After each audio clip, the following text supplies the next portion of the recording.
Hello friends, welcome back to my YouTube channel Study Career Point. I hope you all are doing well. So start करते हैं हमारी आज की class से। तो देखिए ज्योग्राफी की आप लोगों की जो फर्स्ट क्लास थी वो मैंने करा दी है संसाधन। आज हम लोग यहाँ पर सेकंड चैप्टर करेंगे भूमि। ठीक है, 8th क्लास काफ़ी इंपॉर्टेंट क्लास है और देखिए जो भूमि चैप्टर है यहाँ से भी क्वेश्चन आप लोगों से बार बार एग्जाम में पूछा जाता है।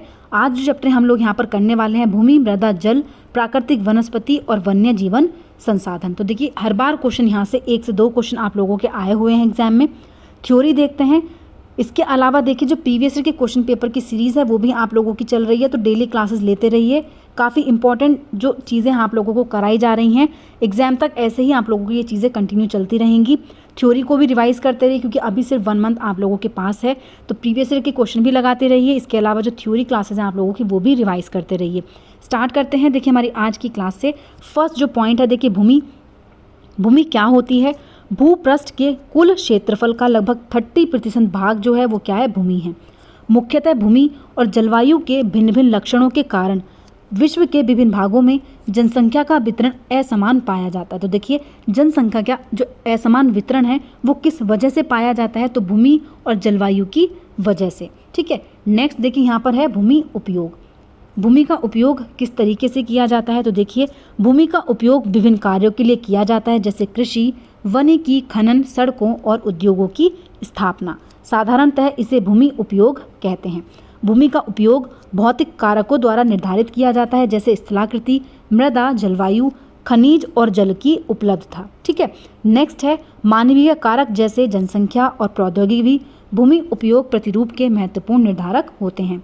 नेक्स्ट है स्वामित्व के आधार पर भूमि को निजी भूमि और सामुदायिक भूमि में बांटा जा सकता है।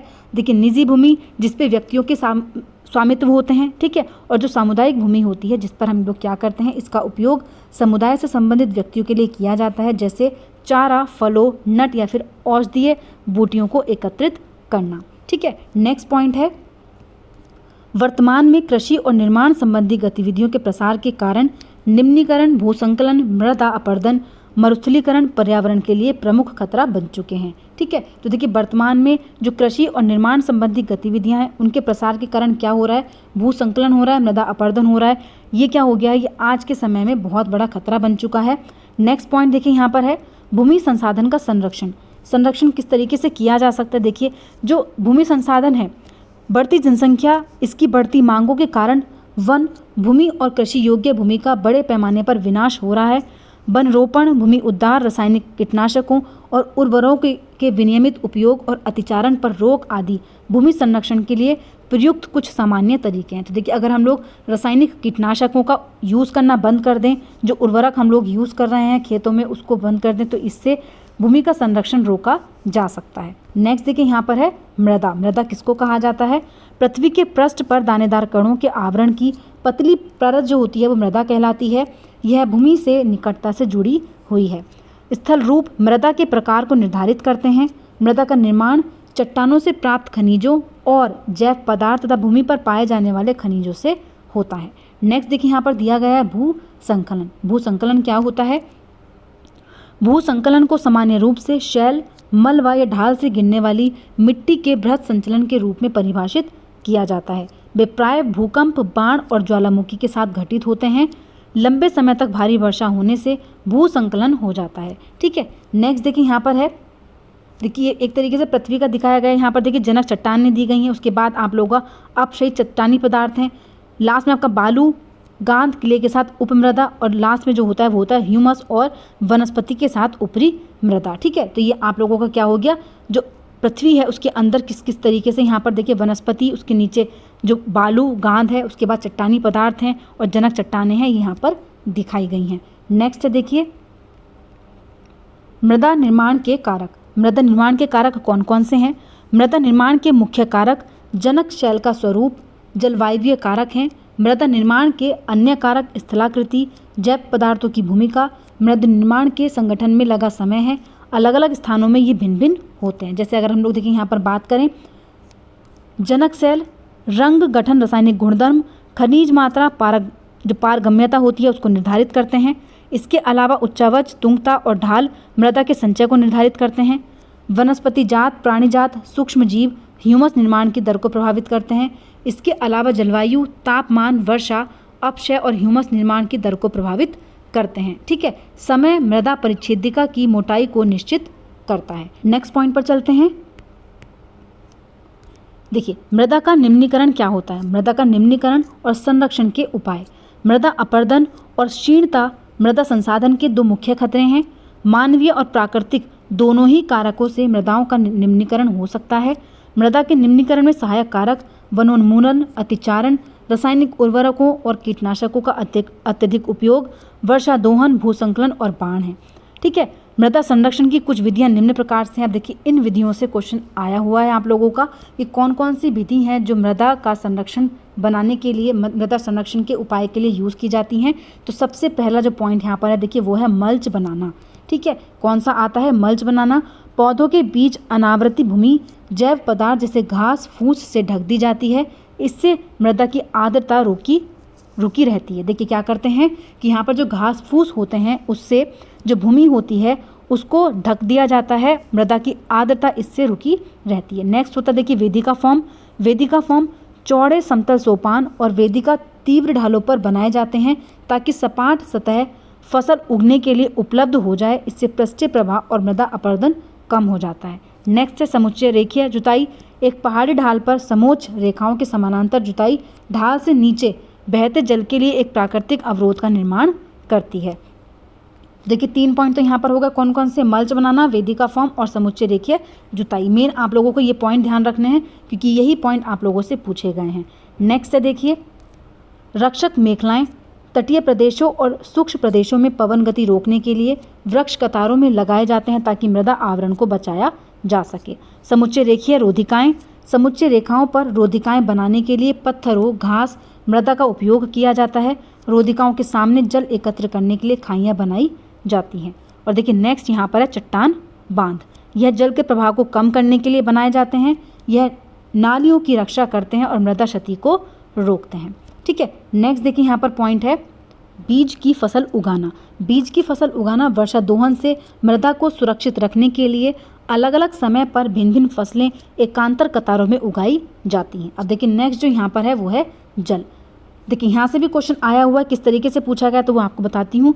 जल एक महत्वपूर्ण नवीकरणीय प्राकृतिक संसाधन है। भूपृष्ठ का 3/4 भाग जल से ढका हुआ है और इसे जल ग्रह कहना उपयुक्त होगा। लगभग 3.5 अरब वर्ष पहले जीवन आदि महासागरों से ही प्रारंभ हुआ था। यद्यपि आज भी महासागर पृथ्वी की सतह के 2/3 भाग को ढके हुए हैं और विविध प्रकार के पौधों और जंतुओं को मदद करते हैं। महासागरों का जल जो होता है वो लवणीय है और मानवीय उपभोग के लिए उपयुक्त नहीं है। अब देखिए, यहाँ से ये क्वेश्चन पूछा गया है, अलवण जल का केवल 2.7% ही है। देखिए, केवल कितना? 2.7% है। इसका लगभग 70% भाग बर्फ की चट्टानों और हिमानियों के रूप में अंटार्कटिका, ग्रीनलैंड और पर्वतीय प्रदेशों में पाया जाता है। ठीक है, तो ये क्वेश्चन पूछा गया है कि अलवण जल का कितने प्रतिशत है। आपसे अभिकथन के थ्रू ये क्वेश्चन पूछा गया है। नेक्स्ट है, देखिए, अपनी स्थिति के कारण ये मनुष्य की पहुंच से बाहर है। केवल 1% अलवण जल उपलब्ध है और मानव उपभोग के लिए उपयुक्त है। तो देखिए, इसमें से केवल कितना? तो देखिए, केवल 1% अलवण जल ही क्या है? मानव उपभोग के लिए उपयुक्त है।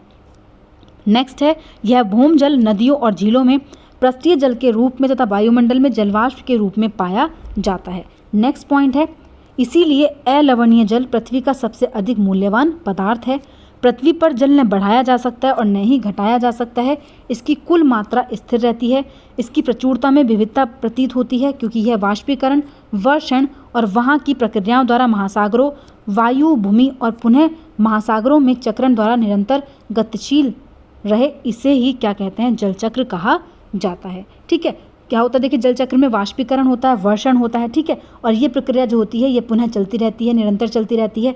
इसे ही क्या कहा जाता है? जल चक्र कहा जाता है। नेक्स्ट देखिए, यहाँ पर है जल की उपलब्धता की समस्याएं।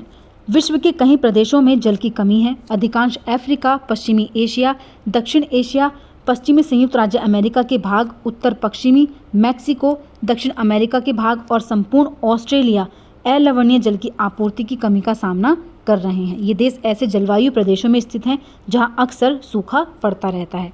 नेक्स्ट देखिए, जल संसाधनों का संरक्षण। आज देखिए जल संसाधनों का संरक्षण जो है आज के विश्व में शुद्ध और पर्याप्त जल स्रोतों तक पहुंचना एक बड़ी समस्या बन गई है। इस क्षीण होते संसाधन के संरक्षण के लिए कदम उठाने चाहिए। यद्यपि जल का एक नवीकरणीय संसाधन है, तथापि इसका अति उपयोग और प्रदूषण इसे उपयोग के लिए अनुपयुक्त बना देते हैं। तो देखिए जो ये जल है वो क्या है, नवीकरणीय संसाधन है जिसकी पूर्ति होती है पुनः पूरित होता रहता है, लेकिन इसका अगर आप लोग दुरुपयोग करते हैं तो वो क्या हो सकता है, तो देखिए ये अनुपयुक्त भी इसको बना देता है।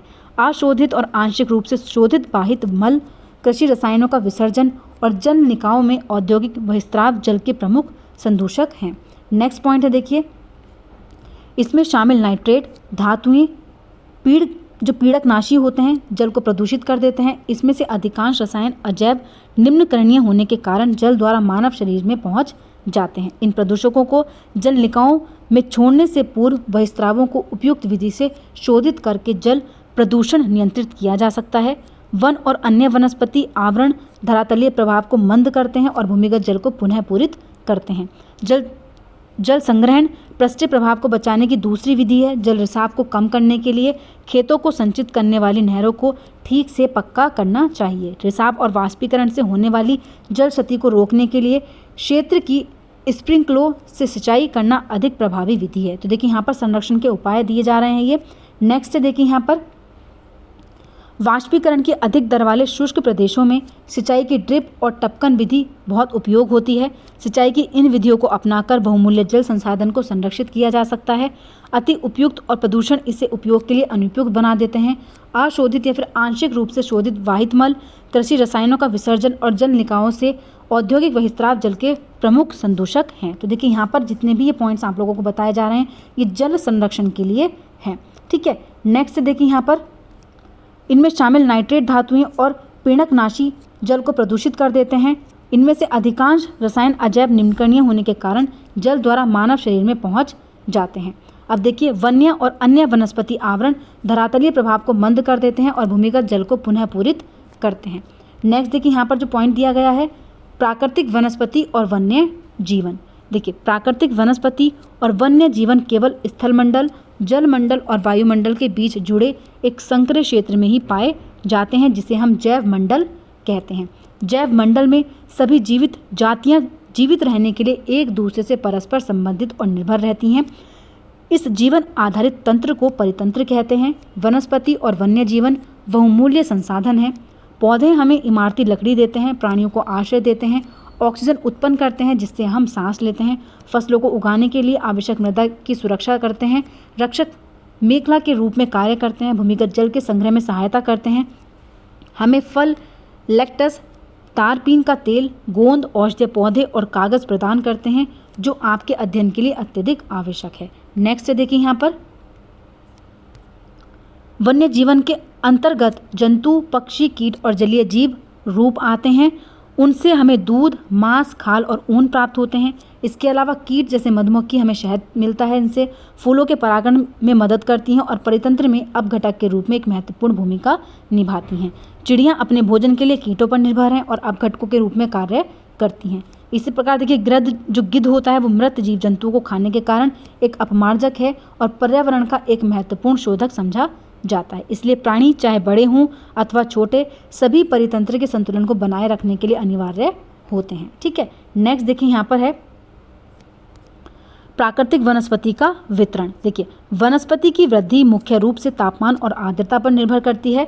विश्व की वनस्पति के मुख्य प्रकारों को 4 वर्गों में रखा जा सकता है, जैसे वन, घास स्थल, गुल्म और टुंड्रा। भारी वर्षा वाले क्षेत्रों में विशाल वृक्ष उग जाते हैं। इस प्रकार वन प्रचुर जल आपूर्ति वाले क्षेत्रों में ही पाए जाते हैं। जैसे जैसे आर्द्रता कम होती है वैसे वैसे वृक्षों का आकार और उनकी सघनता कम हो जाती है। सामान्य वर्षा वाले क्षेत्रों में छोटे आकार वाले वृक्ष और घास उगती है जिससे विश्व के घास स्थलों का निर्माण होता है। नेक्स्ट पॉइंट है देखिए कम वर्षा वाले शुष्क प्रदेशों में कटीली झाड़ियाँ होती हैं, गुल्म उगते हैं। इस प्रकार के क्षेत्रों में पौधे की जड़ें गहरी होती हैं। वाष्पोत्सर्जन से होने वाली आर्द्रता की हानि को घटाने के लिए इन पेड़ों की पत्तियां कांटेदार और मोमी सतह वाली होती हैं जिससे इनको कम पानी की आवश्यकता होती है। शीत ध्रुवीय प्रदेशों की टुंड्रा वनस्पति में मॉस और लाइकेन सम्मिलित है। इसके अलावा देखिए यहाँ पर जो प्राकृतिक वनस्पति है और वन्य जीवन है इनका संरक्षण। तो देखिए वन हमारी संपदा है, पौधे जंतुओं को आश्रय प्रदान करते हैं और साथ ही परितंत्र को भी अनुरक्षित रखते हैं। जलवायु में परिवर्तन और मानव हस्तक्षेप के कारण पौधे और जंतुओं के प्राकृतिक आवास नष्ट होते जा रहे हैं। बहुत सी जातियां असुरक्षित और संकटापन्न हो चुकी हैं जो लुप्त होने की कगार पर हैं।